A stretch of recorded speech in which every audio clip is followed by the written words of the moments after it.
Desejo que estas palavras te fortaleçam, nutrindo tua coragem e fé para enfrentar este novo dia que se apresenta em sua vida. Que a inspiração divina ilumine cada passo de sua vida no dia de hoje. Padre Fábio, tem mais ou menos 4 anos que me separei, não por minha culpa, mas sim por coisas do meu marido, por coisas que me fez passar. Sempre acreditei que o casamento deveria ser para sempre. Padre, desde então nunca mais recebi a comunhão porque sei que a igreja é contra o divórcio. Uma vez, quando fui me confessar, o padre me falou que com o tempo eu poderia receber a comunhão, uma vez que eu lhe falei não ter ainda perdoado meu marido. E ele me falou que a falta de perdão era um empecilho, né? Mas que com o tempo esse perdão viria. Padre, eu não posso dizer que já perdoei. Ainda sofro muito com certas situações e a ferida ainda não cicatrizou. Mas ao mesmo tempo sofro porque gostaria de receber a comunhão. Vou às missas e sempre me angustio, pedindo a Deus o perdão por todos os pecados que eu acho ter cometido na vida. Veja bem, essa pessoa não tem empecilho porque eu já cheguei até a conhecer um pouquinho a situação dela. Não há nenhum problema para a comunhão, porque ela não contraiu outro matrimônio, né? Ela é uma pessoa que se divorciou, por razões que nós desconhecemos, né? Nós não sabemos. E ela não tem um outro marido. Então não é nenhum problema a Eucaristia para ela. Ela não vive em adultério, não tem nenhum empecilho. O padre, o que havia dito era que ela, na verdade, precisava passar pela experiência do perdão para receber Jesus. Eu particularmente penso, gente, que às vezes nós temos uma compreensão muito equivocada da Eucaristia, né? Às vezes a gente tem aquela sensação de que a Eucaristia, ela tem que ser recebida por pessoas puras. Tá certo, é uma teologia válida. Mas veja bem, se a gente for pensar a palavra de Jesus, quando ele nos diz que ele veio para os doentes. Então veja bem, ela tem uma sinceridade de coração, ela não está em adultério, não é um pecado mortal, ela precisa passar pelo processo do perdão. Será que aqui a Eucaristia não seria um remédio para esse perdão chegar? Às vezes eu fico pensando que a gente se priva da Eucaristia, quando na verdade ela é o remédio para curar o que nós estamos precisando. Eu não posso crer que eu me afastar da Eucaristia só porque eu ainda não consegui perdoar, seja uma causa para eu estar distante da Eucaristia. Mesmo porque eu tenho que crer, né? Eu gosto de crer nisso. Não é que eu tenho que crer. Eu gosto de crer que Jesus, ele é justamente o complemento das minhas ausências. Cada vez que eu o recebo na Eucaristia, eu trago para dentro de mim aquilo que me falta. É bonito a gente pensar que a Eucaristia é o processo de configuração do humano ao Cristo. É a cristificação que acontece em mim no momento em que eu recebo a Eucaristia. Então eu não vejo nenhum problema, querida, que você vá curando a sua falta de perdão com a própria Eucaristia. Mesmo que se você toma nesta consciência, eu preciso superar o limite. Eu preciso perdoar o meu marido dentro de mim. Então a Eucaristia se torna um remédio. Mesmo porque você viveria essa Eucaristia, eu tenho certeza, pelo seu relato, por aquilo que eu sei da sua história, você viveria com muita honestidade e muita seriedade este encontro com Jesus. Aí a gente poderia dizer, padre, mas e aquela pessoa que contraiu um outro matrimônio, que está vivendo com uma outra pessoa? Aqui, minha gente, nós precisamos esclarecer uma coisa que às vezes falta dentro do nosso discurso, esclarecer. Nós temos 2 presenças reais de Jesus na Eucaristia. Se eu não posso comungar, eu não estou privado da presença real de Jesus, porque a palavra é presença real também. Tão bonito você pensar isso. Cada vez que você lê o Evangelho, você tem sacramentalmente a presença real de Jesus naquilo que ele fala.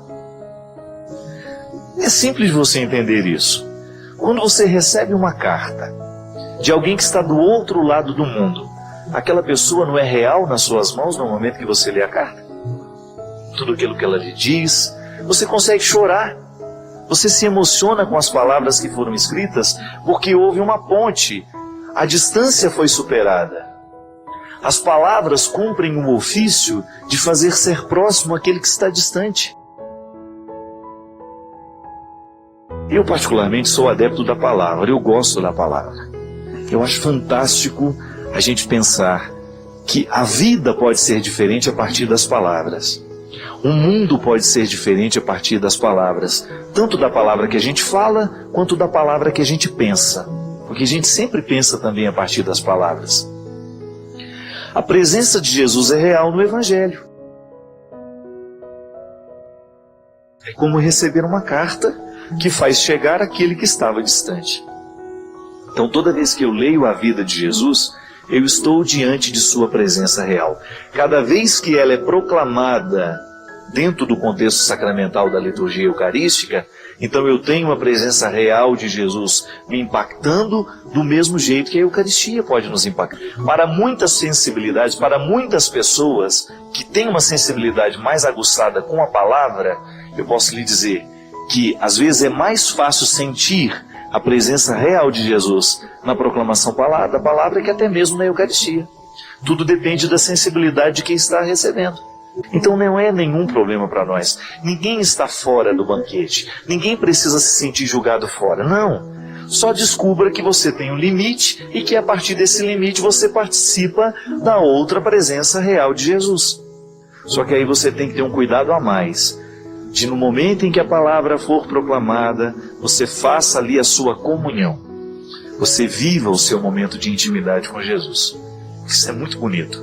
Você perceber que a palavra estabelece pontes. A palavra faz chegar aquele que é ausente. E Jesus sempre vem para curar o nosso coração de todo o processo de ausência, de sofrimento. O que a gente não pode é perder a oportunidade de exercer bem a nossa palavra. Gente, o que nos adoece é o pensamento. É engraçado isso. Muitas doenças, elas entram na nossa vida por causa do pensamento. Pode observar, a pessoa está estressada demais. Está passando por um período de turbulência, passando por um período difícil, muitas coisas ruins, e ela começa a internalizar. É a mente, ela vai dormir, ela não consegue dormir, ela fica preocupada o tempo todo. Eu sou assim, quando eu passo período de estresse, de muita viagem, de muita preocupação, a minha imunidade vai lá embaixo. E o doutor Antônio, meu médico lá de Petrópolis, ele sempre fala: padre, a época em que a gente mais adoece é quando a gente está nesses períodos de muito estresse. Muita gente desenvolve cânceres nesses períodos da vida, porque a imunidade está tão baixa, porque células cancerígenas nós produzimos toda hora, que são as células desordenadas, né? É interessante como é que o câncer nasce. O câncer nasce de uma desordem celular. A desordem que acontece no organismo provoca, então, elas vão se acumulando, o organismo não expulsa, aquilo vai virando um tumor. E elas vão se ramificando. Muito câncer nasce, estava dizendo, o tempo todo nós estamos produzindo essas células, que estão desorganizadas. É como se você colocasse um bagunceiro no meio do grupo, sabe? Mas a imunidade estando boa, você expulsa, o organismo expulsa naturalmente essas células, e ele se reorienta. Agora, quando o organismo está muito cansado, quando ele está muito debilitado, quando a pessoa está passando por muito desgosto, a minha mãe usava esse termo, aquela pessoa está passando tanto trabalho na vida, trabalho todo mundo passa, mas quando o trem está ficando feio demais, né? Quando você está muito desorganizado, a sua possibilidade de adoecer é maior. Claro que você não vai ficar preocupado. Ai meu Deus, será que eu estou criando um câncer dentro de mim? Não, você vai ficar preocupado com isso não. Você vai agora ficar atento, porque a doença começa aqui. Então esse trabalho que fizeram para você não vai ter nenhum poder sobre você se você não autorizar. Então se você ficar pensando, ai meu Deus, ela quer meu mal, ela fez isso, não. Agora, a partir do momento que a sua mente se ocupa dessas bobagens, é possível que aquilo até aconteça mesmo. Muita gente age na direção do inimigo, né? Escutou isso, leu aquilo, e o inimigo vai naquela, e a pessoa vai na direção do que o inimigo quer. Não pode. É igual a mosca na direção da luz, né? Ela morre torrada, porque ela vai na direção do que mata. E às vezes nós voamos na direção daquilo que nos mata. Fazemos a mesma coisa que a mariposa, não pode. Você tem que ficar muito atento para você não permitir que o seu pensamento lhe adoeça. Eu tenho uma história aqui muito interessante, vou aproveitar e dar o exemplo. Durante a minha estada na Bienal, lá em São Paulo, quando eu lancei o Mulheres de Haste de Flores. A Renata Nogueira, que é a autora desse livro, me procurou lá para me conhecer, né? Para me conhecer, pedi que eu autografasse o livro para ela, e ela me deu esse livro de presente. Vem em mim, Lili Demorada. Lili Demorada é uma expressão muito usada nas cadeias femininas, que dizem que a expressão diz respeito à liberdade. Eu já li o livro da Renata, muito interessante os relatos que ela faz aqui. A Renata foi injustamente presa, uma mulher de bem, uma mulher formada, curso superior, muito bem formada na vida, uma família muito boa. E a Renata foi injustamente presa. Durante aquele tempo que ela estava presa, ela poderia ter descoberto dentro, né? Ela poderia ter desenvolvido uma série de doenças, uma série de enfermidades. Só que a Renata resolveu ocupar a sua cabeça de um jeito positivo. Tanto é que o livro nasceu de toda essa experiência. Ao ocupar a sua cabeça de forma, ao tentar, né? Você vê nos relatos dela, ela está o tempo todo tentando salvar-se daquele contrário. Ela estava fazendo o esforço de não permitir que aquele momento delicado tornasse determinante sobre ela. Isso é, não faz a desgraça ser maior do que já é, né? É interessante que às vezes na vida, gente, o que a gente precisa é a sabedoria para amenizar um momento difícil. É um jeito de você descobrir um caminho ali. A vida ficou difícil, vamos descobrir então qual é o caminho que poderá nos levar a alguma solução.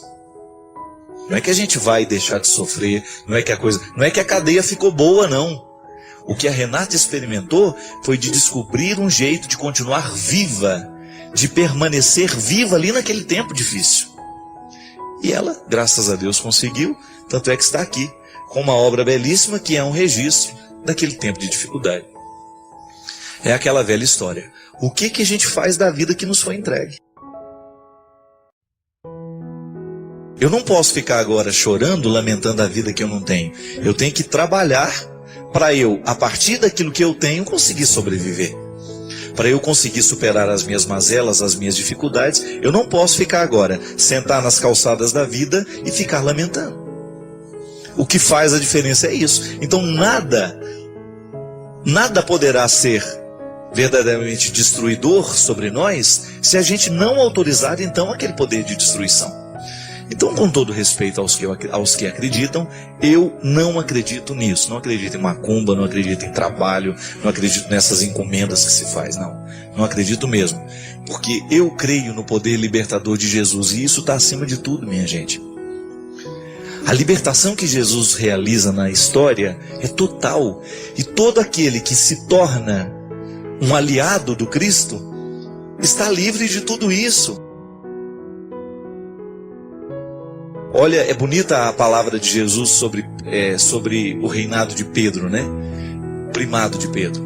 Pedro, tu és pedra, e sobre esta pedra eu edificarei a minha igreja, e sobre elas os poderes do inferno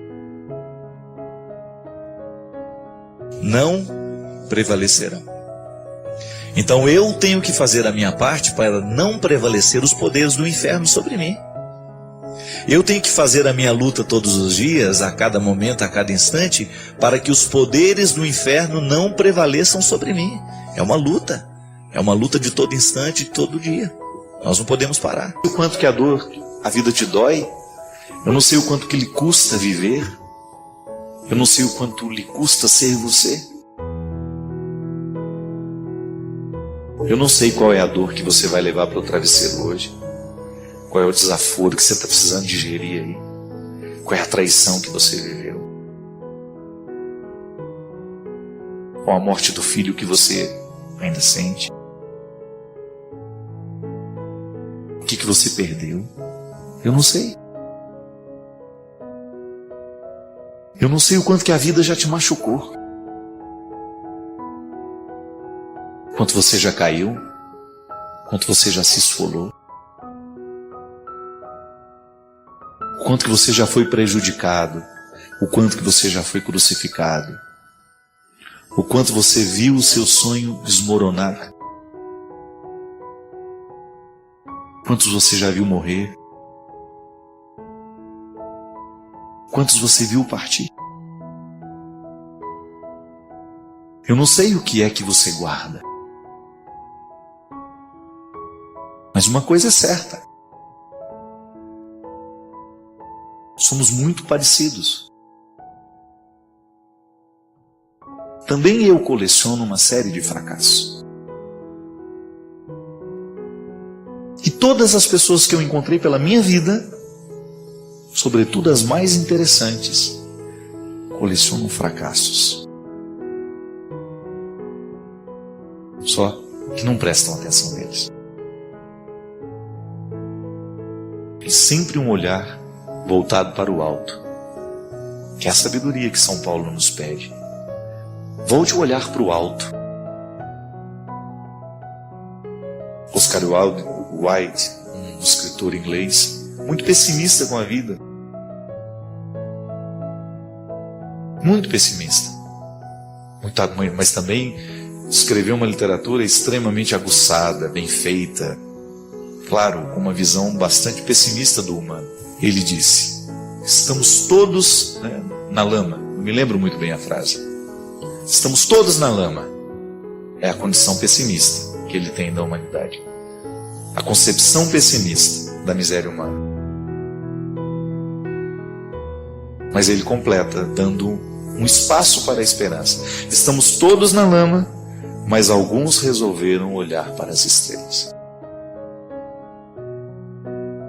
Eu quero pertencer a esse grupo.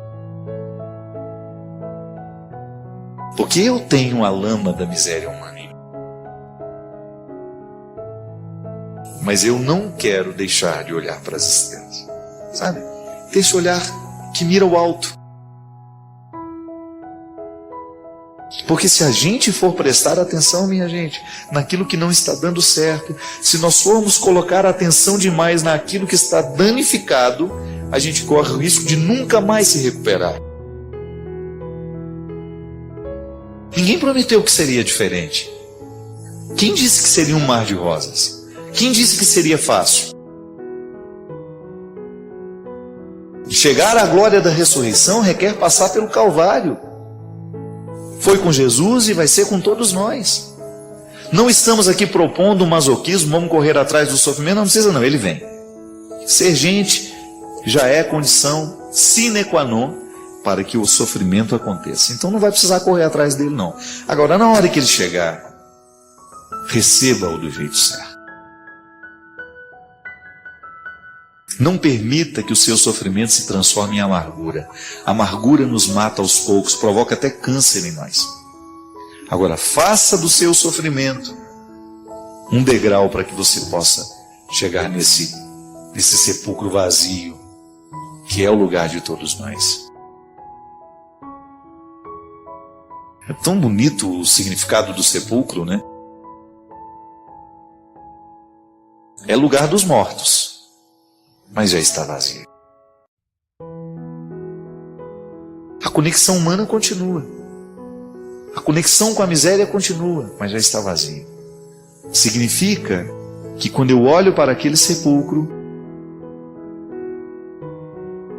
eu descubro que as minhas misérias foram ali sepultadas e estão ressuscitadas agora, transformadas, glorificadas naquele que morreu por mim. E que a minha pertença a Jesus me faz com que as minhas misérias morram nele, para que eu tenha condições de viver ressuscitado. Porque essa é a nossa proposta, minha gente. É você continuar miserável, porque a condição humana, ela é assim. Não tem como. A miséria faz parte de nós. Mas eu estou debaixo da luz da ressurreição. E porque estou iluminado pela ressurreição, eu compreendo melhor as minhas misérias e tomo conta das minhas misérias para que elas não tomem conta de mim. Eu administro o problema, não permito que o problema me administre. Tem uma amiga em Taubaté, até muito tempo não a vejo.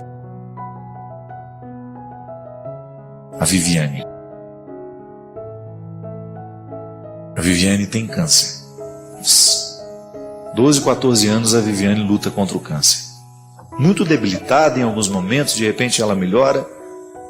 E na última viagem que nós fizemos para a Terra Santa, que a Viviane foi, algumas pessoas ficavam surpresas quando ficavam sabendo que ela tinha câncer. E aí eu encontrei a resposta porque ela tinha tanta disposição. Lá à base de morfina, né? E andando e peregrinando. A Viviane tem câncer, mas o câncer nunca conseguiu ter a Viviane. Recurso de linguagem, padre. Isso é uma fala que não se adapta à realidade. Para mim é. Porque também encontro pessoas que têm problema, mas o problema não tem aquela pessoa. Então, porque o problema não a tem, porque ela não se deixou possuir pelo problema, ela tem mais condições de lidar com o problema. Diferente daquela pessoa que não tem problema, mas é o problema que a tem. O problema foi tomando tanto conta daquela pessoa,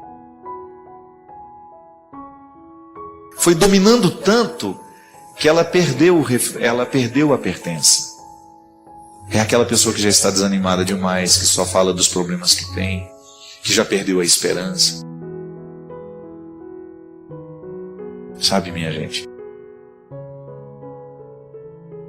A nossa luta, ela é diária.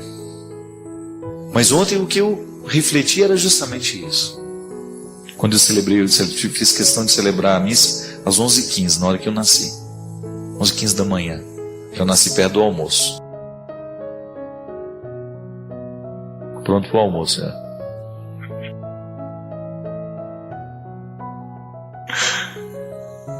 por isso que eu sou um bom prato, isso mesmo. Nasci na hora do almoço, nasci com fome. E o evangelho de ontem me chamou muita atenção. Porque, não sei se você participou da liturgia de ontem, é aquele evangelho em que Judas come o pão, molha no vinho, come, e logo em seguida ele traz Jesus. E eu fiz uma reflexão muito simples, ela nem é exegética, porque nunca ouvi um exegeta falar sobre isso. Durante o banquete, enquanto todos estavam com fome, Judas ainda era fiel. Na hora que matou a fome, que ele estava saciado, ele se encorajou para a traição. Mas sabe o que eu pedi a Deus ontem? Que eu fosse alguém que tivesse sempre fome. Que eu nunca me sentisse saciado. Porque se eu me sentir saciado, eu corro o risco de trair o que há de mais sagrado. Quero continuar com fome. Nem a faca, nem queijo. Eu quero é fome. Eu quero é continuar com a minha alma desejosa. Eu quero é continuar sedento de vida. Não quero me sentir satisfeito. Porque eu tenho, claro, satisfação temporária, na medida certa. Eu não quero estar naquela sensação de que já alcancei tudo o que de mim eu poderia alcançar. Não. Eu quero sempre alimentar essa fome. A saciedade, ela corre o risco de nos colocar indispostos, né? Um para o outro. É igual um almoço. Quando você reúne, antes do almoço todo mundo conversa e todo mundo fala. À medida que as pessoas vão comendo, vão se alimentando, elas vão ficando pesadas, né? Depois você fica incapaz de dar um recado se você precisar, porque o alimento pesou. Então a fome tem um significado interessante. Ela nos dá uma disposição para ir atrás do alimento. É isso que eu quero. Fazer da minha vida uma experiência constante de fome. Desejar ardentemente viver.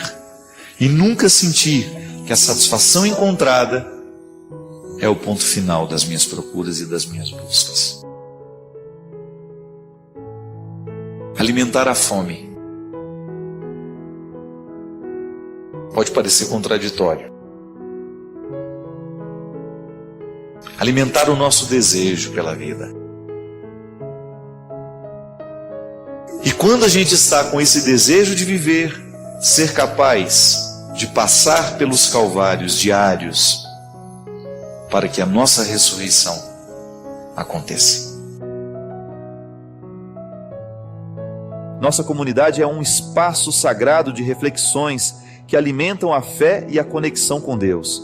Seja parte deste movimento espiritual, inscreva-se agora e compartilhe nos comentários suas experiências e bênçãos divinas, que cada palavra seja um elo mais forte em nossa jornada espiritual.